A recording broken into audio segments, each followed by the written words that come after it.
নতুন সরকার ক্ষমতায় আসার পর প্রথমবারের মতো ঋণ সম্ভাব্যতা যাচাইয়ে বাংলাদেশ সফরে আইএমএফ। রোববার বাংলাদেশ ব্যাংকে গভর্নরের সঙ্গে সাক্ষাৎ করে আইএমএফের মুদ্রা ও পুঁজিবাজার বিভাগের ডেপুটি ডিভিশনের প্রধান ইভো ক্রিনজারের নেতৃত্বাধীন প্রতিনিধি দলটি।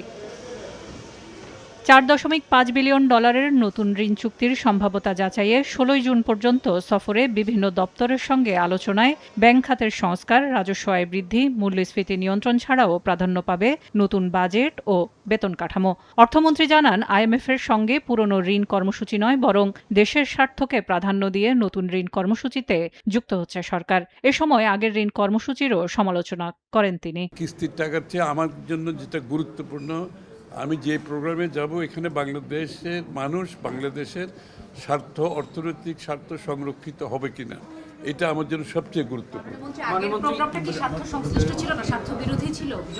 নিশ্চয়ই, নাইলে আমরা প্রোগ্রাম থেকে বেরোলাম কেমন। গভর্নরের সঙ্গে 2 দফায় বৈঠকের পর মুখপাত্র জানান, আইএমএফের সব শর্ত প্রতিফলিত হয়েছে নতুন মুদ্রানীতিতে।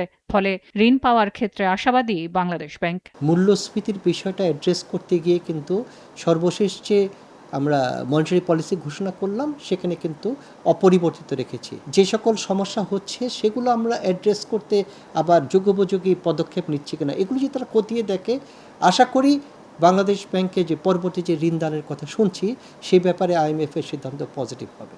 ডলার সংকট মোকাবেলা করে বৈদেশিক মুদ্রার রিজার্ভ শক্তিশালী করা এবং সামষ্টিক অর্থনীতির স্থিতিশীলতা ফিরিয়ে আনতে 2023 সালে আইএমএফের সঙ্গে $470 কোটি ঋণ কর্মসূচিতে যুক্ত হয় বাংলাদেশ। পরে অন্তর্বর্তী সরকারের সময় আকার বাড়িয়ে করা হয় $550 কোটি। এ পর্যন্ত 5 কিস্তিতে $364 কোটি পেয়েছে বাংলাদেশ। তবে ষষ্ঠ কিস্তির অর্থ ছাড় নিয়ে প্রায় 1 বছর আলোচনা চললেও সে অর্থ ছাড় হয়নি।